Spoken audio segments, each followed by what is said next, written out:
prešiel som z Malého Konga do Angoly, do enklávy, ktorá sa volá Cabinda. A z tejto enklávy prejdem ešte do Veľkého Konga a potom zase naspäť do Veľkej Angoly. Ale vďaka tomu, že už mám vlastne vybavené všetky imigračné veci, tak v podstate tam už iba prejdem vlastne cez hranicu, už by to malo byť oveľa jednoduchšie. A čo sa týka motorky, tá už je v podstate prihlásená v Angole, čiže ten papier už mi platí potom aj na ten druhý vstup. Toto územie už patrí Angole. Čiže zmenil som hneď na hraniciach peniaze. Kúpil som si SIM kartu do Angoly. A nejaká SIM karta, že všetci mi odporúčali, že sú tu asi nejaké 4 telekomunikačné firmy, takže aby som si kúpil United Tel, tak ten som si aj kúpil. Každý mi to tu odporúčal, aj tí predajcovia v podstate mali len ten United Tel, povedali, že to je najlepšia sieť. No a platil som za tú simku nejakých, samotná simka stojí asi euro, prepočte. A dáta som kúpil nejaký 13 gigový balík dát za nejakých, ja neviem, 8 euro.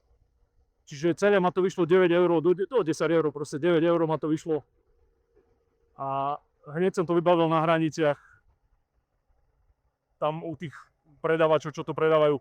A som si istý, že som to možno aj preplatil, lebo keby som išiel možno niekde oficiálne do obchodu, tak by som to mal lacnejšie, ale čítal som aj na internete, že je veľký problém vlastne vybaviť v Angole SIM kartu, že tam vlastne sa musí posielať nejaká skenovaná kópia fotografie do tej telekomunikačnej firmy a tam oni majú 24 hodín na schválenie, na overenie vlastne toho celého. No a títo fixery, čo tu pobehujú po tých hraniciach, čo predávajú tie simky, tak oni to vedia obísť, oni to vedia sami zatelefonovať, oni to vlastne kupujú na seba, na svoje meno, ako lokálne a majú to okamžite vybavené, čiže cudzinec by sa s tým musel vlastne zabávať, musel by čakať 24 hodín na nejaké potvrdenie, musel by skenovať a musel by posielať a neviem čo. Takže takto to je vybavené hneď a mne to nevadí, že mu zaplatím možno že o 3 eurá viacej za to, že mi to vlastne on hneď dokáže prehodiť do telefónu, aktivovať a všetko mám hneď hotové v telefóne. No takže super. Strašne horúco, keď som bol na tých colniciach. Na strane Konga, to bola úplná fantázia. V Kongu som bol vybavený za 15 minút a musel som ísť do troch kancelárií. Prvá bola imigrácia, klasika, že tam som ukázal pas. Len mal som to trošku ešte skomplikované tak, že vlastne inak benzín tu stojí 30 centov a nafta 40 centov na pumpách v Angole. Tam bola vlastne aj cenovka teraz. No a funguje to tak, že vlastne prišiel som najprv na imigráciu.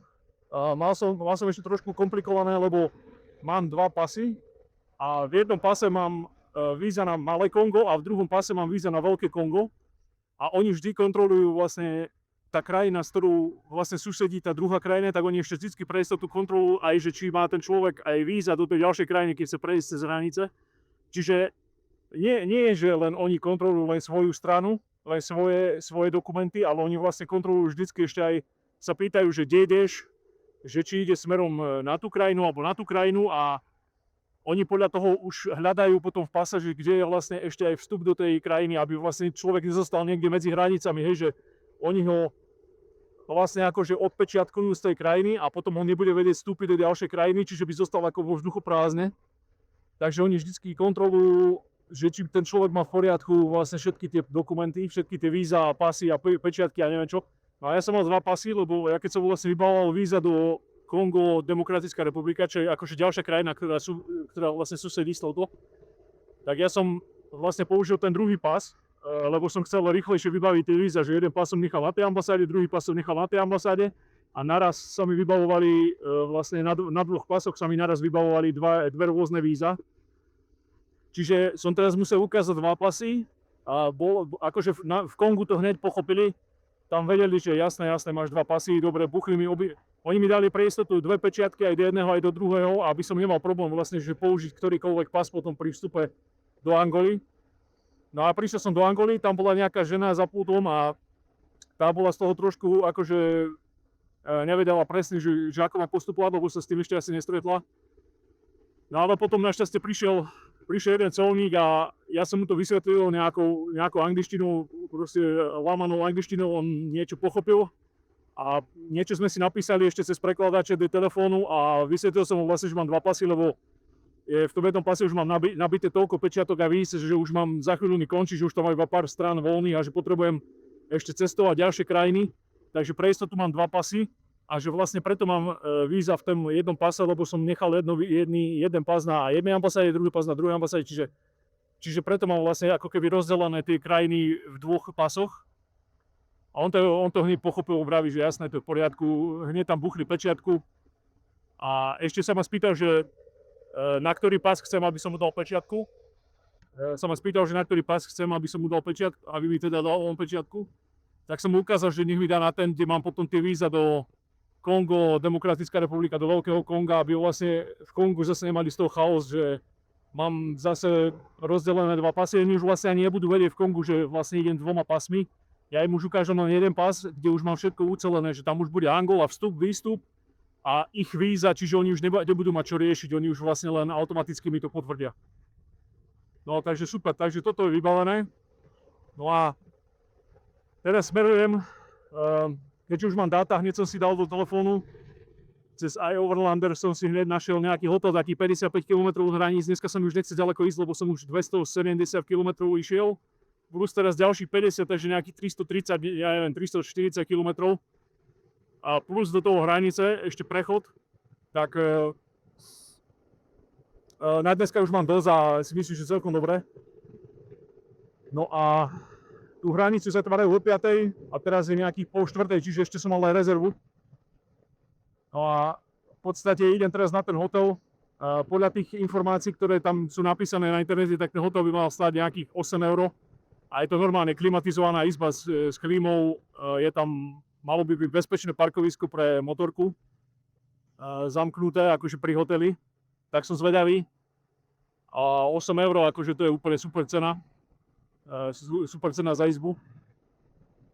Jasné, že to je bez raňajok, ale väčšinou tie hotely v Afrike sú bez raňajok, ale niektoré, tak asi z mojej skúsenosti, asi polovica tých hotelov je možnosť si dať vlastne akože objednať raňajky, ale iba v polovici hotelov, lebo niektoré ani nemajú reštaurácie, niektoré vyslovene len ubytovajú tých hostí. No a teraz vlastne ideme po Angole, už sme v Angole, ale v tej enklave Cabinda. Hneď cesty sú trošku iné. Na strane Konga ešte musím povedať jednu vec, že sever Konga, začiatok Konga, prvá polovica, alebo prvých 60% Konga od vrchu do stredu, tak je úplne fantastická. To je úplne fantastická krajina. Tam to začína dažďovými pralesmi, také som ešte v živote nevidel. Toto oproti tomu je nič. Tieto húštiny, to je nič oproti tomu, čo tam boli za aké pralesy. A obrovské stromy, také kmene tam boli, že ako 4-metrové priemery, 5-metrové nebol vôbec žiadny problém vidieť také stromy. A to je niečo neskutočné. A strašne dobré cesty. Ten sever bol, tá prvá polovica Konga má ako keby úplne nové cesty. Ľudia sú veľmi milí, každý vám máva. Ľudia stoja popri cestách, mávajú vám hneď každý, mladí, starí, deti. Každý vás povzbudzuje. No a potom vlastne už keď som prešiel dole smerom ku Brazzaville, ku hlavnému mestu, tak Brazzaville samozrejme už je to mesto, už je to hlavné mesto, veľké mesto, takže tam už je chaos, aj to už je. Nemám rád tieto veľké africké metropoly, lebo tam je. Teraz sa môžeme zase pozrieť, tu ide ďalšia pumpa, že koľko stojí tu nafta.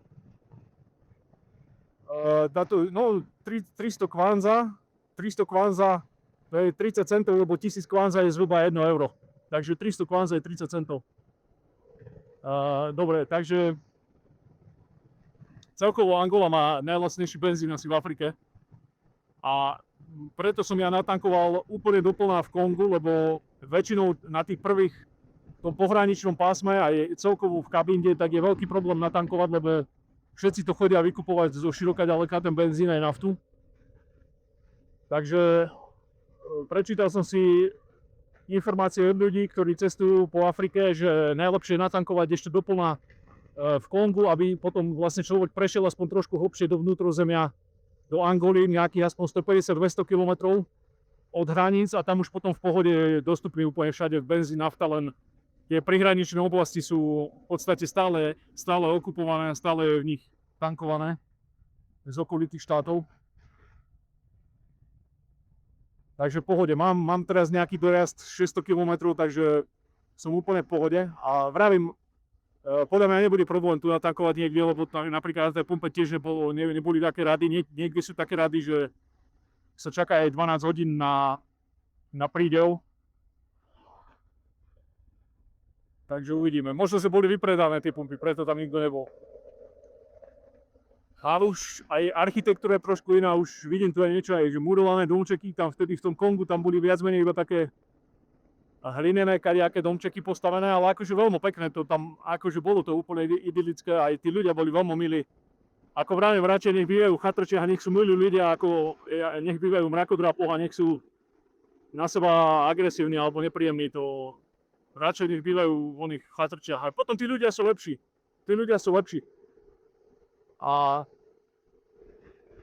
A sú spokojní. Ja som na nich videl, že nebolo to tak, že oni by sa trápili s niečím.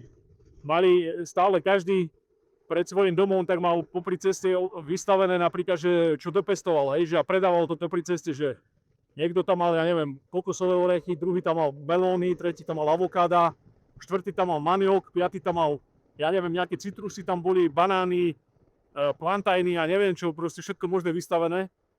Aj kopec takých ovocí a zelení, čo som ani v živote nevidel, tak takto si žijú tí ľudia proste úplne spokojne. Deti sa hrali okolo, behali, hej, a dospelí si tam sedeli, čilovali, rozprávali sa, niečo sa grilovalo, akože úplne super.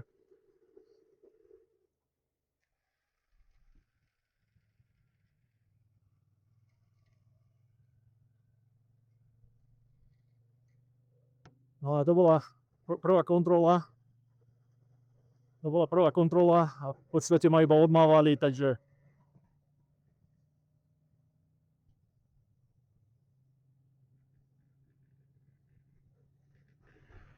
trošku sa obávam, že ako bude s počasím, lebo je strašne dusno, teplo a aj dal Boha nevyzerá bohviako. Tam, kde idem, síce tam je trošku modrého, ale takto z boku môže prísť hocikedy. A ono väčšinou teraz aj tak, buď skoro ráno začne pršať, čo mám odsledované už od Kamerunu, že buď skoro ráno alebo neskoro večer, ale v Kamerune skôr neskoro večer a tu skôr ráno, do obeda začne pršať. A deti tu tiež mávajú. Je to tu také úplne akože relax, pohodička. No ale naozaj, murované domčeky. Tam to také nebolo, tam boli väčšinou brevené. No super, takže Angola. Ešte sa musím potom pozrieť aj, ja som vôbec nepozeral ani do pasu, že aké pečiatky, čo kde mám, ani nič, ja som tu len dal som im pás, oni mi to dali naspäť, potom som utekal k ďalšiemu oknu a potom zase mi dali dačo, nejaký papier, zase dačo som podpísal, potom ma odfotili, potom motorku si odfotili, potom zase som niekde utekal. Ale pohodička.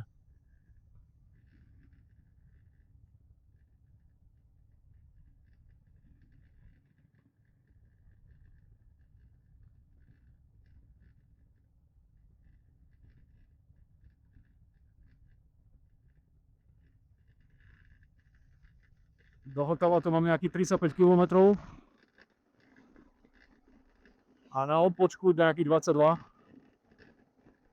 Aj tým kamošom Mírom som písal teraz na WhatsApp, lebo my sme boli dohodnutí, že sa čakáme v Point Noire, ešte Point Noire v Kongu, ale nepáčilo sa mi to mesto, to bol chaos, taký chaos, že tam boli zaliaté ulice vodou od dažďa, že tam som mal vodu po stúpačky. Aj keď som akože išiel po uliciach, tak normálne sme bredili, akože po polku mesta a to je také 30 km mesto, aj, že nejakých 20 km z toho mesta sme brodili po kadejakých mlákach a tam nie sú žiadne.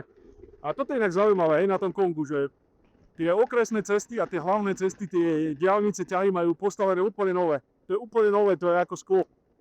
A mesta, čo sa týka hlavné mesto, alebo toto Point Noir, čo je vlastne ako keby jedno, ja neviem, možno, že druhé najväčšie mesto, alebo proste miliónové mesto, tak majú strašne, proste tam v podstate ani nie sú, že ulice, to nie je ani ulica.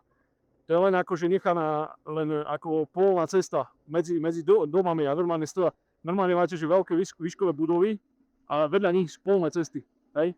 Že niekde v strede mesta, na námestí, alebo čo je nejaká hlavná zóna, tak to je vyasfaltované. A všetko dookola, celé mesto, vlastne všetky, ja neviem, to epicentrum, kilometr, čo je centrum, tak to je vyasfaltované a všetko dookola tých ďalších 15-20 km rádius, tak je úplne len buď rozbitý starý asfalt, alebo hliny a piesok, alebo nejaký roztrepaný betón, alebo čokoľvek. No a vravím, bolo to zaliaté vodou, lebo pršalo včera, už aj keď som bol v Kongu, tak včera dobre celú noc lialo. Takže to prehnalo sa aj tá auto, lebo to bolo vlastne v tej jednej ako keby zemepisnej šírke. Tak som videl, že od Atlantiku vlastne takto prešli tie oblaky až do centrálnej Afriky a všetko to vlastne zalialo.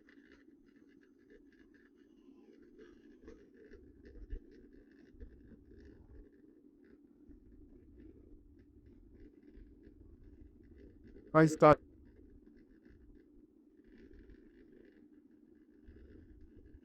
Dobre, koľko je? Okolo štvrtej by som mal byť na hoteli. Je to iba nejaké mestečko, nejdem do toho hlavného mesta, akože tejto enklávy, do tej Kabindy. Ale idem iba do nejakého mestečka, tam pri mori tiež nejaké, iba také prvé, čo som našiel, lebo tá Kabinda je ďalších 50 km, už sa mi nechce ísť zase akože 100 km ďalší obrániť, akože mohol by som ísť, ale chcem si už odvyknúť trošku a nechcem sa veľmi ponáhľať, lebo tí Íri ma nedobehnú v živote. Ja potrebujem sa s nimi stretnúť, aby sme išli spolu cez Kongo, Demokratickú republiku, lebo oni majú 4x4 auto a keby sa niečo stalo, že ja by som nevedel prejsť, že by bolo totálne, ja neviem, zablatené, alebo že by bolo totálne blato, alebo že niečo, že by sa dalo len... Oni s tým autom prejdú viacej ako ja na tejto motorke, lebo ja nemám také drapáky. Takže oni by ma vedeli vyťahnuť na Gortni, ak by som potreboval z nejakého problematického úseku, alebo niečo by sme si vedeli pomôcť, alebo by vedeli odniesť ešte tieto ďalšie vaky, čo mám na motorke, aby mi odľahčili vlastne motorku, že by som išiel iba čisto s motorkou. Takže ja veľmi rád na nich počkám. Je to super pomoc, keď takto stretnete niekoho v zahraničí a dáte sa do reči a máte spoločný cieľ a hneď sa ľudia zmenia. Proste tu neexistujú žiadne rozdiely, že on je Brit, on je Ír, on je Nemec, on je neviem čo. Tu sú všetci rovní, tu prídete a tu ste si všetci rovní. A takí nejakí, čo tu chodia, že videl som nejakých Francúzov, čo majú hore nosy a toto, tak s nimi sa ani nikto nerozpráva, tak akože na tých sa kašle, ale väčšina ľudí, čo sem príde, tak hneď automaticky, tí Rakúšania hneď, čo sme sa stretli na hraniciach, vtedy v Kamerúne, tak tí boli hneď milí, zlabí, hej. A normálne Rakúšania sú odmeraní voči Slovákom, akože to ja viem. A tu boli úplne milí, zlatí, hej. Čiže tu sa ľudia menia hneď, akože tu sa nikto nehrá na nič, hej. Keď sú doma v Rakúsku, tak sa hrajú a keď sú tuto niekde v Afrike, tak všetci sme na jednej lodi, takže to sa mi na tom páči.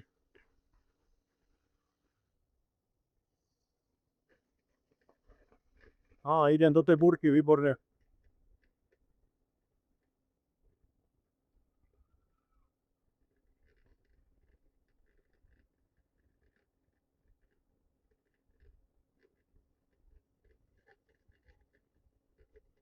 Dobre, idem vypnúť kameru.